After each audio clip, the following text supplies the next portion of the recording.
Hello friends, आज की video में देखिए हम लोग इनडायरेक्ट टैक्सेशन का बीकॉम के अंदर जो पेपर आता है सेमेस्टर 6 के अंदर वो हम डिस्कस करने वाले हैं। ये जो पेपर मैं देखिए आपके साथ यहाँ डिस्कस करने वाला हूँ ये दिल्ली यूनिवर्सिटी का पेपर है। 2022 का ये पेपर है। मोस्ट ऑफ द यूनिवर्सिटीज में देखिए इसी तरीके का पेपर ड्राफ्ट होता है।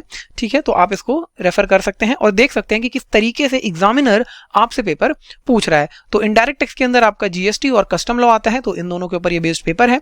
75 मार्क्स का देखिए आपका ये पेपर होता है। 3 आवर्स का आपके पास टाइम होता है इस पेपर को सॉल्व करने के लिए, और जितने भी क्वेश्चंस इस पेपर में होते हैं ये सारे ही आपको अटेम्प्ट करने होते हैं। लेकिन हाँ, हर क्वेश्चन के अंदर आपके पास चॉइस होती है। तो किस तरीके से यहाँ पर हम बात करने वाले हैं, और इंग्लिश हिंदी दोनों में होता है। मैंने सिर्फ इंग्लिश वाला पार्ट लिया है, ठीक है। इसके साथ हिंदी में भी देखिए क्वेश्चंस होते हैं, तो जिन बच्चों ने हिंदी मीडियम लिया हुआ है उनके लिए भी सेम पेपर होता है। ऐसा नहीं है कि अलग से प्रिंट होकर आता है, इंग्लिश के बाद हिंदी में क्वेश्चन लिखा होता है। तो पहला क्वेश्चन देखिए आपके सामने जो है 10 नंबर का एक क्वेश्चन एग्जाम के अंदर आया था। और क्या चीज पूछी गई इसके अंदर, What is GST? GST क्या है? Explain the structure of GST. Also discuss the rationale of GST. आपको GST बताना है कि GST क्या है, उसका स्ट्रक्चर एक्सप्लेन करना है और क्या रैशनल्स हैं GST के अंदर, मतलब किस तरीके से GST को गवर्नमेंट ने जब इंट्रोड्यूस किया तो कौन सी ऐसी चीजें थी जो बिल्कुल पुराने लॉ और आपका नया जो GST आया इसके अंदर रैशनल बेसिस पर बताई गई थी। तो देखिए आपका पहला और दूसरा चैप्टर इसके ऊपर थ्योरेटिकल चैप्टर है, यहाँ से हमने ये सारी चीजें पढ़ी थी। तो गुड्स एंड सर्विस टैक्स क्या होता है, किस तरीके से काम करता है, क्या स्ट्रक्चर है, सेंट्रल गवर्नमेंट स्टेट गवर्नमेंट किस तरीके से देखिए यहाँ पर इम्पोज करती है टैक्सेशन को, ठीक है जी, किस तरीके से ट्रांजैक्शंस होती हैं, कब आप सेंट्रल गवर्नमेंट देखिए टैक्स चार्ज करेगी, कब स्टेट गवर्नमेंट करेगी, कब दोनों ही गवर्नमेंट करेंगी, रेवेन्यू शेयरिंग किस तरीके से होगी, ये सारी बातें आपको इसके अंदर बतानी थी। इसके बाद इसी क्वेश्चन के देखिए चॉइस में जो क्वेश्चन था आपके पास वो मैं आपके साथ अब डिस्कस कर रहा हूं। तो क्वेश्चन रीड करेंगे, मिस्टर अविरल is a supplier operating in Gujarat, he made the following supplied in the year 2021-22। इन्होंने टैक्सेबल सप्लाई करी गुड्स की 2 लाख रुपए की, एग्जेम्प्टेड गुड्स की सप्लाई करी 10 लाख रुपए की, आउटवर्ड सप्लाई गुड्स जो कि रिवर्स चार्ज में टैक्सेबल थी यानी कि section 9 subsection 3 of CGST 2017 3 lakh रुपए की, supply of taxable services to its head office in Gujarat, अपने ही हेड ऑफिस को करी गुजरात में 50,000 रुपए की, नॉन टैक्सेबल गुड्स की इन्होंने सप्लाई करी 50,000 रुपए की, जिसमें आपका जैसे कि पेट्रोलियम प्रोडक्ट्स हो गया, alcoholic liquor for human consumption हो गया, ठीक है जी, ऐसे गुड्स आते हैं। और इंटरस्टेट सप्लाई करी है इन्होंने गुड्स की 3,25,000 रुपए की, ठीक है जी। तो इंटर किस तरीके से हैं बता दी गई हैं हमें। आगे देखते हैं क्वेश्चन क्या चीज कह रहा है आपसे। पहली चीज क्वेश्चन कह रहा है कि कंप्यूट करो एग्रीगेट टर्नओवर मिस्टर अविरल की, आपको एग्रीगेट टर्नओवर कंप्यूट करनी है। Is mister Aviral liable to take registration under the GST and why, क्या वो रजिस्ट्रेशन लेने के लायबल है और अगर है तो क्यों। तो देखिए यहाँ पर आप जब एग्रीगेट टर्नओवर के बेसिस पे रजिस्ट्रेशन की बात करते हो तो सेक्शन 22 ऑफ CGST 2017 है जिसके ऊपर बात करता है। जनरल लिमिट आपकी 20 लाख रुपए की रहती है, ठीक है जी। कुछ स्पेशल कैटेगरी स्टेट्स हैं 4 जिसके अंदर 10 लाख रुपए की लिमिट लगती है, जिसमें आपका मणिपुर, मेघालय, मिजोरम, नागालैंड आते हैं, ठीक जी। तो एग्रीगेट टर्नओवर आप कंप्यूट कर लोगे, उसके बेसिस पे बता दोगे कि सर ये रजिस्ट्रेशन लेने के लायबल हैं या नहीं, ठीक है जी। लेकिन यहां पर लिखा है कि देखिए इन्होंने इंटरस्टेट सप्लाई भी करी है गुड्स की, और इंटरस्टेट सप्लायर अगर गुड्स की सप्लाई करता है तो उसके लिए registration sir under section 24 compulsory हो जाता है। तो एग्जामिनर ने देखिए बड़ी ही स्मार्टली यहां पर आपको फंसाने की भी कोशिश की है, ठीक है। अगर सिर्फ यहां पर इंट्रास्टेट सप्लाई होती तो हम एग्रीगेट टर्नओवर के बेसिस पे देखते हैं, लेकिन सेक्शन 24 CGST एक्ट 2017 का कहता है कि अगर आपने इंटरस्टेट सप्लाई करी गुड्स की तो रजिस्ट्रेशन कंपलसरी हो जाएगा। हाँ, अगर इंटरस्टेट सप्लाई करते हो आप सर्विसेज की तो फिर वहां पर आपको लिमिट चेक करनी होती है। तो कितना स्मार्टली देखिए गवर्नमेंट ने यहाँ पर मूव किया है। और जो आपको एग्रीगेट टर्नओवर की डेफिनेशन बताई गई है सेक्शन 2 के अंदर वो भी आपको लिखनी होगी, उसके हिसाब से कंप्यूटेशन बतानी होगी। इसीलिए देखिए यहाँ पर सेकंड पार्ट में वाई लिखा था कि क्यों रजिस्ट्रेशन इनको लेना होगा, तो आप बताओगे कि कंपलसरी रजिस्ट्रेशन इन्हें लेना होगा, ठीक है। थर्ड पार्ट में क्वेश्चन कह रहा है would your answer be different if mister Aviral would have been supplier operating in Nagaland, अगर वो नागालैंड में ऑपरेट करते तो क्या आपका आंसर बदल जाता। तो नागालैंड आपका देखिए स्पेशल कैटेगरी स्टेट है और यहां पर जो लिमिट है वो 10 लाख रुपए की है, ठीक है। तो एग्रीगेट टर्नओवर के बेसिस पर आप अगर देखते तो फिर हम कुछ कह भी सकते थे, लेकिन क्योंकि यहाँ पर इंटरस्टेट सप्लाई की कहानी आ गई है तो फिर आंसर आपका नहीं बदलने वाला है, ये मैं आपको बता दूं। तो एक अच्छा क्वेश्चन, और इन दोनों में से जो भी आपको क्वेश्चन अच्छा लगे, आसान लगे, वो आप कर सकते थे। तो 10 नंबर का ये क्वेश्चन था। अगला जो क्वेश्चन देखिए एग्जाम में पूछा गया 20 नंबर का देखिए ये क्वेश्चन था, और 20 मार्क्स देखते ही मन में लालच आ जाता है कि सर इतना बड़ा क्वेश्चन है छोड़े कैसे। और देखिए कितनी सिंपल चीज पूछी इसमें। क्वेश्चन कह रहा है write a short note on the following, mixed supply, composite supply. तो sir under section 8 of CGST act 2017 हम पढ़ते हैं कि कॉम्पोजिट सप्लाई क्या होती है और मिक्स सप्लाई क्या होती है। और अब यहाँ पर दो लाइन में सिर्फ डेफिनेशन लिख के मत आ जाना, पूरा बताना पड़ेगा कॉम्पोजिट क्या होती है, मिक्स्ड क्या होती है, किस तरीके से हम डिटरमाइन करते हैं, सर्विसेज के केस में किस तरीके से देखा जाता है कि मिक्स सप्लाई है नहीं, ये सारी बातें आपको बतानी होगी इसके अंदर विद एग्जांपल्स। ठीक है, इसके बाद आपसे कहा गया कि कॉम्पोजिशन लेवी बताओ, तो sir section 10 subsection 1 subsection 2 composition levy बात करती है गुड्स के रिस्पेक्ट में, और सेक्शन 10 सबसेक्शन 2A बात करती है सर्विसेज के रिस्पेक्ट में। ठीक जी, तो आपको ये बताना होगा कि कॉम्पोजिशन स्कीम क्या होती है, कब लेते हैं, और यहां पर कॉम्पोजिशन स्कीम लेने के लिए कंडीशंस क्या है, रिस्ट्रिक्शंस क्या हैं। आपकी एग्रीगेट टर्नओवर 75 लाख, 8 जो स्पेशल कैटेगरी स्टेट्स बताए गए हैं, बाकी पूरे भारत के अंदर मैं बात करूं तो 1.5 करोड़ की लिमिट है, और यहां पर अगर आप सर्विसेज प्रोवाइड करते हो तो आपके लिए 50 लाख की लिमिट है। ये सारी बातें बताओगे। इसके साथ साथ जो मार्जिनल सर्विसेज वाला कॉन्सेप्ट आता है यहाँ पर कि अगर कोई पर्सन देखिए गुड्स की सप्लाई कर रहा है और उसके साथ साथ वो सर्विसेज भी प्रोवाइड कर रहा है, तो किस तरीके से आप कॉम्पोजिशन स्कीम निकालोगे, सारी बातें बतानी है। तो एक अच्छा और सिंपल क्वेश्चन ये आपका। ठीक है, और इस क्वेश्चन की चॉइस में देखिए जो क्वेश्चन आया था उसको देखते हैं। तो अगला देखिए इसमें है determine the time of supply in the following cases. तो टाइम ऑफ सप्लाई देखिए आपसे निकालने को कह रहा है, तो सेक्शन 12 और सेक्शन 13 है आपका जो इसके ऊपर बात करता है CGST एक्ट 2017 का। तो first case, miss Jaya supplied goods to ABC limited on reverse charge basis, और आपको यहाँ पर देखिए डेट्स दी है, तो रिवर्स चार्ज बेसिस पर इन्होंने गुड्स की सप्लाई करी है, तो आप टाइम ऑफ सप्लाई निकाल के बता दोगे। ठीक है, अच्छा बी पार्ट में देखिए, miss Surabhi is an unregistered person of Madhya Pradesh travelling from Chhattisgarh to Delhi by deluxe bus. The bus is owned by Magic Travels Limited. Determine place of supply and nature of supply in respect of applicability of tax. तो ऊपर वाले part में time of supply, यहाँ पर place of supply, बता दो किस तरीके से डिटरमाइन किया जाएगा। ठीक है जी, तो बहुत सिंपल है। देखिए यहाँ पर भी आप देख चुके हैं, हमारे साथ पढ़ चुके हैं चीज। अगली चीज, Sachin apparels limited is registered person of Gurugram Haryana. It's availed services of Blue Dart delivery located in Delhi for transporting clothes from Delhi to Kolkata. Determine place of supply and nature of supply with respect to applicability of tax. Interstate supply है, intrastate supply है, पहले तो ये बता दो। Place of supply क्या रहने वाला है ये बता दो। बहुत ही सिंपल क्वेश्चन, बहुत आसानी से देखिए आप निकाल सकते हैं। ठीक है जी, और हमने ये सारी चीजें डिस्कस भी करी हैं क्लासेस में।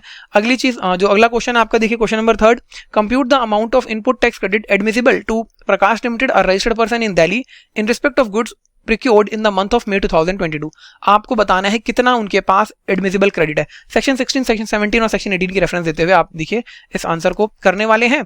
और इसके अंदर देखिए अलग अलग आपको आइटम्स दिए गए, जैसे cement used in construction of an additional floor of office building 50,000, क्या इस पे ITC मिलेगा या नहीं मिलेगा। तो सेक्शन 17 सब सेक्शन 5 देखिए ब्लॉक क्रेडिट की बात करता है, उसको ध्यान रखोगे। पैकेजिंग जार्स परचेज आपने करे 30,000 के। ठीक है जी, goods receive from X limited after making full payment, tax is not yet deposited by X limited. अब आपने एक्स लिमिटेड से गुड्स खरीदे थे, एक्स लिमिटेड ने गवर्नमेंट को आगे टैक्स पे नहीं करा, तो सेक्शन 16 के अंदर हमने कुछ कंडीशंस पढ़ी थी कि कब आप ITC ले सकते हो। तो देखिए उसमें ये बात भी थी कि जो सप्लायर है जिससे आपने सामान खरीदा है वो आगे गवर्नमेंट को टैक्स पे कर दे, तभी आप ITC ले सकते हो। अगर उसने नहीं करा या उसने रिटर्न फाइल नहीं करी तो आप नहीं ले सकते हो। तो देखिए ये पूरा देखिए आपको जो क्वेश्चन है, मैं एक एक पॉइंट तो डिस्कस नहीं कर सकता आपके साथ, ठीक है जी, इस पे बेस्ड है। चलिए एक दो पॉइंट और देख लेते हैं, जैसे कि material used for repair of office building, the amount was debited to the profit and loss account of the said company.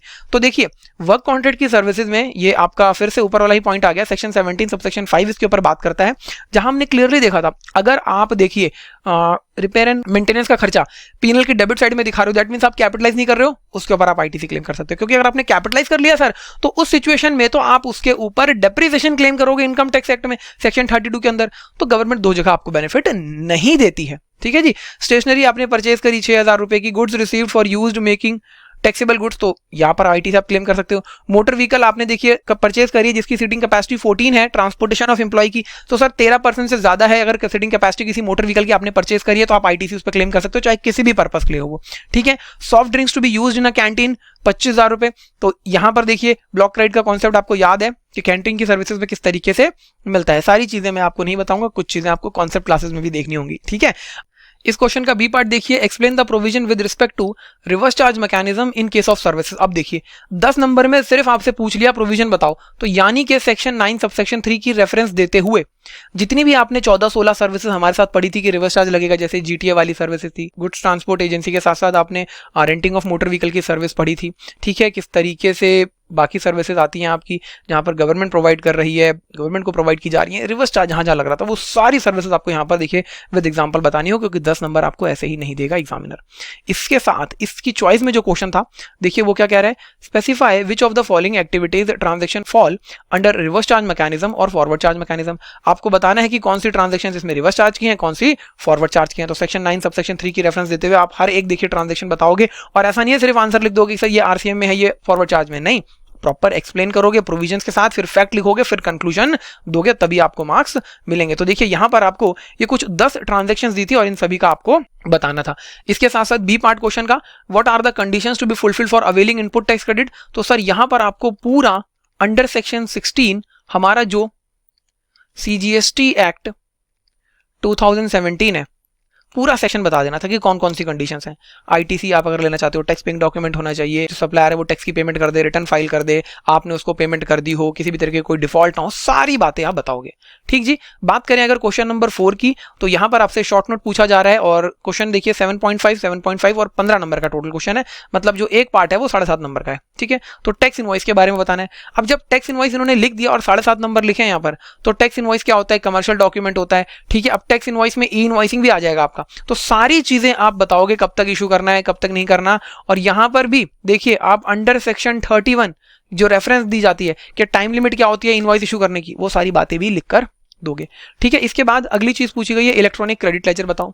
तो 3 तरीके के लेजर होते हैं, स्टार्ट करना इस तरीके से, electronic credit ledger, electronic cash ledger, electronic liability ledger. ठीक है, कैश और आपका लायबिलिटी लेजर को 2 लाइनों में खत्म कर देना बता के, क्रेडिट लेजर को पूरा एक्सप्लेन करना किस तरीके से होता है, कैसे क्रेडिट आता है, क्या कंडीशन है, रिस्ट्रिक्शन है इसको यूज करने के लिए, सेक्शन 49 के हिसाब से किस तरीके से क्रेडिट का यूटिलाइजेशन किया जाता है, सब बातें यहां पर आप बताओगे क्रेडिट लेजर के बारे में।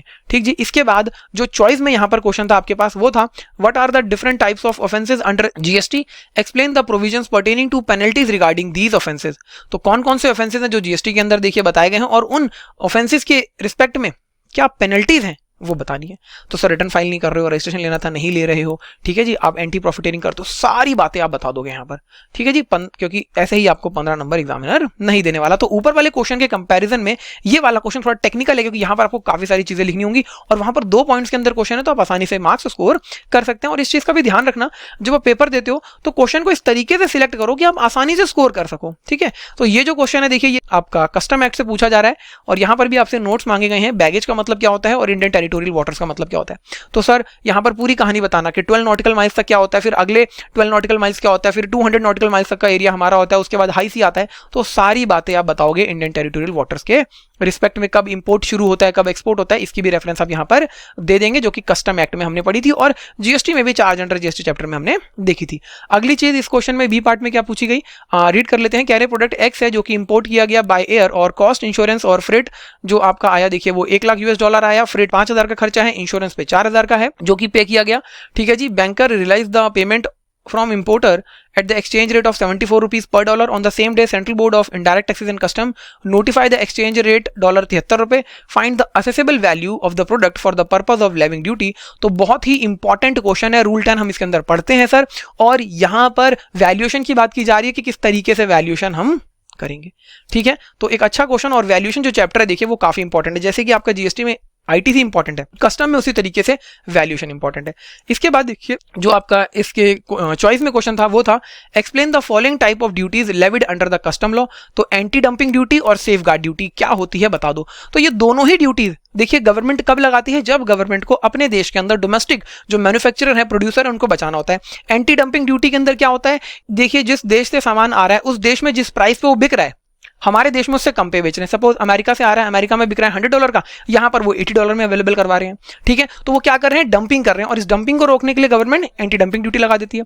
सेफगार्ड ड्यूटी के अंदर क्या होता है कि सर बहुत बड़ी मात्रा में बल्क में जब आप इंपोर्ट करना शुरू कर देते हो तो डोमेस्टिक जो मार्केट है उसको बचाने के लिए कि डोमेस्टिक जो प्रोड्यूसर है, मैन्युफैक्चरर है, उसको नुकसान ना हो, गवर्नमेंट सेफगार्ड ड्यूटी लगा देती है। तो दोनों ही ड्यूटीज आपने मेरे साथ देखिए टाइप्स ऑफ ड्यूटीज के अंदर पढ़ी, और मैंने कहा भी था वीडियोस के अंदर भी आपको कि ये काफी इंपॉर्टेंट ड्यूटीज हैं, तो इनको अच्छे से आपको करना है। तो देखिए आपको ये सारे क्वेश्चंस मैंने बता दिए हैं जो कि 75 मार्क्स का आपका पूरा पेपर था, और किस तरीके से एग्जाम में आता है मोर और लेस इसी तरीके से देखिए सभी यूनिवर्सिटीज का पेपर बनता है। और अगर आप देखिए ये चीज जानना चाहते हैं कि सर कोई चैप्टर कितने मार्क्स की वेटेज रखता है एग्जाम के अंदर, तो इसके ऊपर देखिए हमने एक सेपरेट वीडियो बना रखी है, तो आप उस वीडियो को रेफर कर सकते हैं, उसका लिंक डिस्क्रिप्शन बॉक्स में दिया गया है, आप वहां से जाकर उसको देख लीजिए ताकि आप ये चीज आइडेंटिफाई कर सके कि किस चैप्टर से कितने मार्क्स का क्वेश्चन आ रहा है और उसको प्रिपेयर करें। एक चीज मैं आपको जरूर कहूंगा कि जब भी आप देखिए अपने बीकॉम के पेपर की तैयारी करें तो लास्ट 10 ईयर्स के जो क्वेश्चंस हैं उनको जरूर करिए, और मोस्ट इंपॉर्टेंट, इनको आप जरूर करके जाएंगे। तो ये एक छोटे से इन्फॉर्मेटिव वीडियो आपके लिए कि किस तरीके से पेपर डिजाइन होता है, किस तरीके से रहता है। हर क्वेश्चन में आपके पास चॉइस होती है। आपका 75 मार्क्स का देखिए ये पेपर होता है। तो इस चीज को नोट करिए। मिलते हैं नेक्स्ट वीडियो में। Thank you so much.